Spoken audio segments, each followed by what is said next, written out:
Good evening friends. ETF business school में आपका स्वागत करता हूं फ्रेंड्स। ये स्किल्स बेस्ड लर्निंग प्रोग्राम है। ईटीएफ का मतलब एक्सचेंज ट्रेडेड फंड होता है। ईटीएफ बिजनेस स्कूल में आपको ईटीएफ की पूरी जानकारी आपको दी जाती है। कितने तरीके के ईटीएफ होते हैं और उनकी हम एनालिसिस कैसे करते हैं।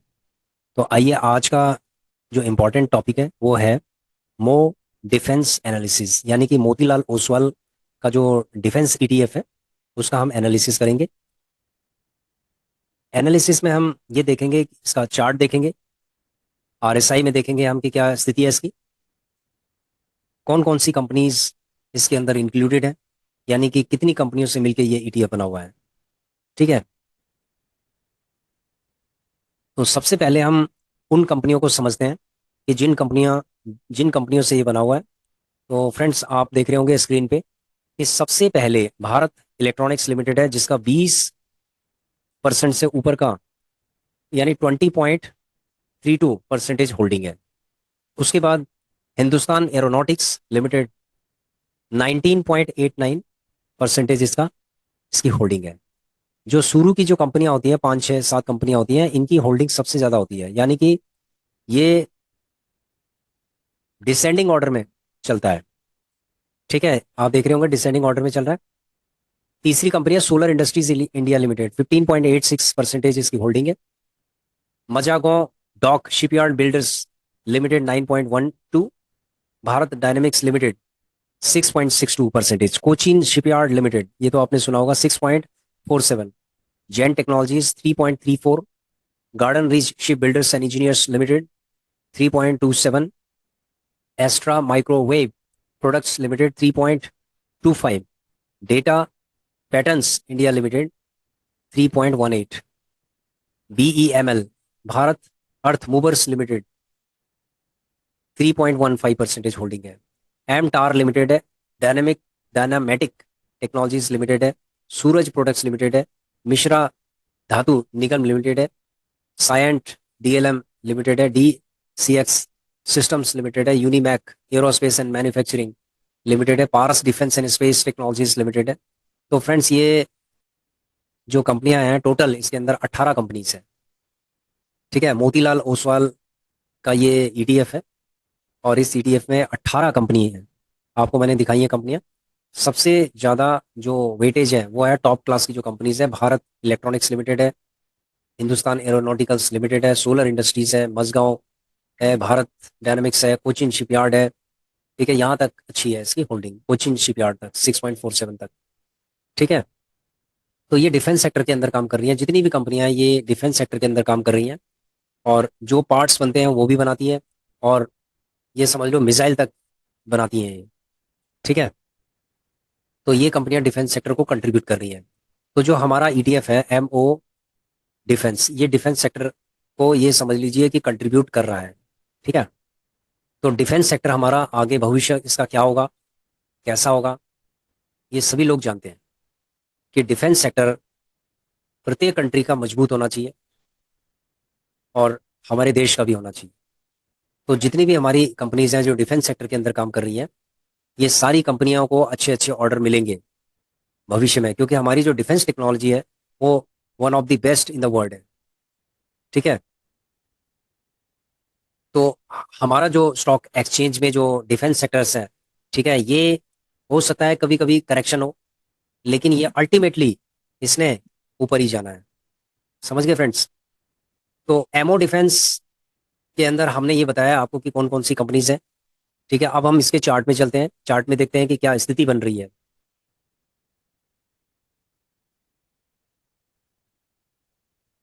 देखिए फ्रेंड्स, ऐसा है कि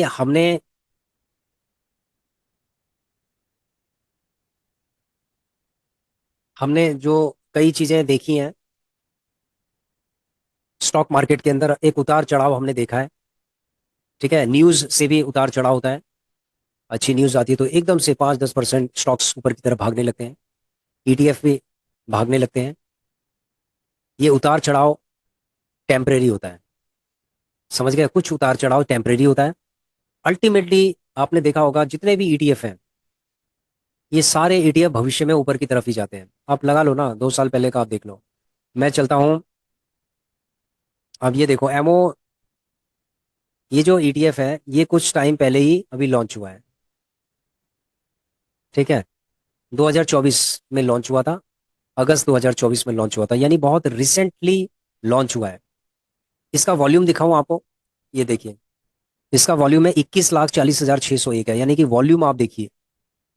जो दूसरे ईटीएफ है ना उनसे भी अच्छा वॉल्यूम है। कुछ ऐसे ईटीएफ हैं जो इससे पहले लॉन्च हुए थे, उससे पहला उससे अच्छा इसका वॉल्यूम है। यानी वॉलेटिलिटी प्लस लिक्विडिटी दोनों चीजें इसके अंदर हैं। गिरता भी है। अभी आरएसआई इसका क्या दिखा रहा है, देखो 33.66%, यानी कि क्या सिग्नल दे रहा है ये आपके सामने दिखाई दे रहा होगा। कितना परसेंटेज ये नीचे गिर चुका है ये आपको दिखाई दे रहा है। ठीक है, इतना परसेंटेज ये गिर गया है, यानी कि 6% से ज़्यादा ये गिर चुका है। और ये जो बाइंग अपॉर्चुनिटी आ रही है, इसको किस तरीके से बाय करना है ये भी मैं आपको बताऊंगा। तो इसके अंदर फ्रेंड्स ऐसा है, अभी चार्ट में चलते हैं। मोर डिफेंस के चार्ट को थोड़ा बड़ा कर लेते हैं।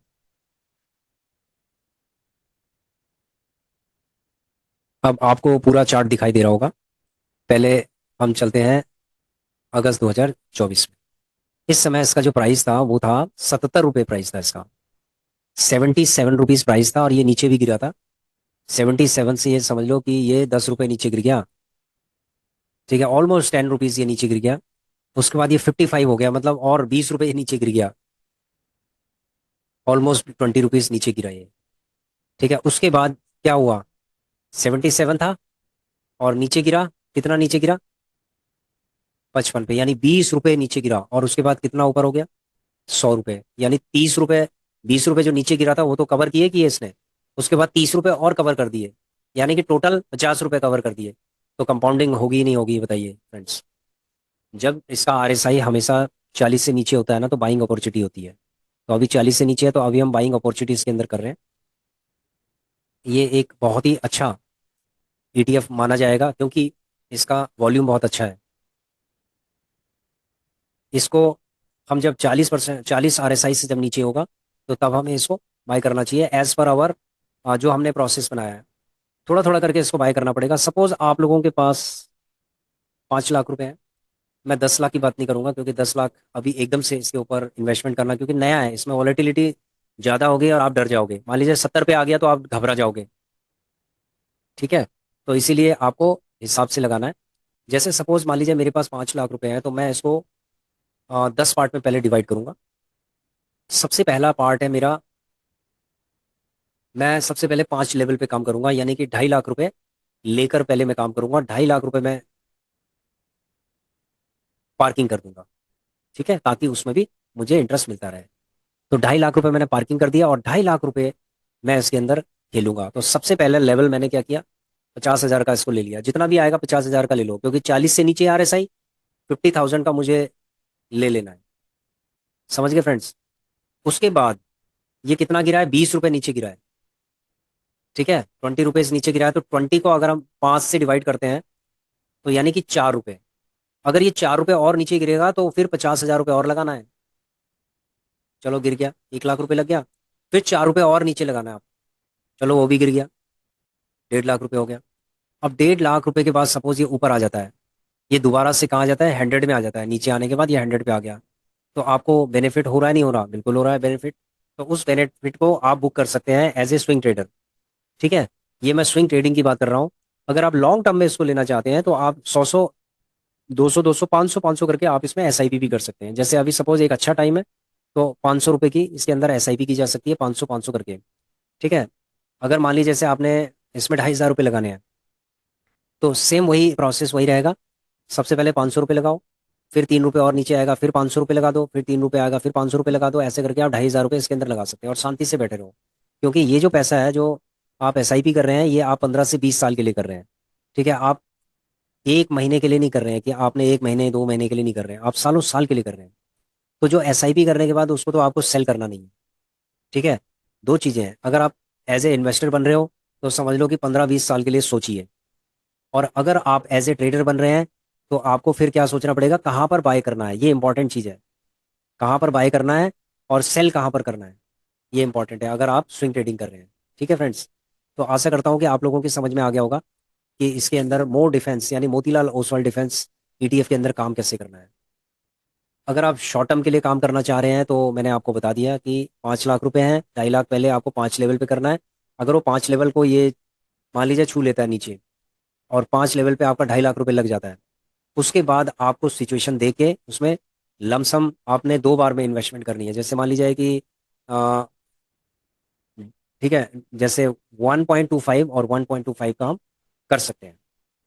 ठीक है, और उसके बाद इसको आप 6 महीने के लिए आप छोड़ दीजिए। 6 महीने में जो रिजल्ट आपको मिलेगा ना, ये एक बम्पर रिजल्ट होगा फ्रेंड्स। क्योंकि जब भी कोई ईटीएफ नीचे गिरता है ना, इसका मतलब वो वाला सेक्टर नीचे गिर रहा है, और गिरते हुए लोग डरते हैं, और जो इन्वेस्टर्स हैं वो इस अपॉर्चुनिटी का फायदा उठाते हैं। ठीक है फ्रेंड्स, तो आशा करता हूँ कि आपकी समझ में आ गया होगा कि किस तरीके से मोर डिफेंस सेक्टर यानी मोतीलाल ओसवाल डिफेंस सेक्टर के अंदर किस तरीके से काम करना है। यदि आपका कोई भी कमेंट है इस ईटीएफ को लेके या किसी भी ईटीएफ को लेके, तो आप कर सकते हैं। अभी एक्चुअली ये नया डिफेंस सेक्टर ये नया है, अभी नया ईटीएफ है, तो इसीलिए हम बहुत बड़ी हैवी इन्वेस्टमेंट इसके अंदर नहीं कर सकते हैं विदाउट टेस्टिंग द ईटीएफ। क्योंकि ईटीएफ जितना पुराना हो जाता है और जब उसके चार्ट पे वो दिखता है, तो उसके ऊपर एक ट्रस्ट बिल्ड हो जाता है कि भाई हाँ, ये भविष्य में अच्छा काम करेगा। समझ गए फ्रेंड्स? तो आशा करता हूँ फ्रेंड्स कि आप ही समझ में आ गया होगा मोर डिफेंस जो एनालिसिस हमने की है। देखो, हमने 15 ईटीएफ हमने सेलेक्ट किए थे, और हमने आप लोगों को कहा था कि हम एक एक ईटीएफ का एनालिसिस करके आपको दिखाएंगे, आपको बताएंगे, और अगर आपके पास लमसम अमाउंट है तो किस तरीके से आप स्विंग ट्रेडिंग कर सकते हैं, ये भी हम आपको बता रहे हैं। ठीक है, तो ये आज का जो मोर डिफेंस है उसका हमने एनालिसिस किया है। इसी तरीके से जो 15 ईटीएफ है उनमें से एक ईटीएफ हम और लेके आएंगे, और उसके बाद उसके बारे में बताएंगे। ठीक है friends, thanks for watching our video, please share, subscribe and like our channel. Thank you.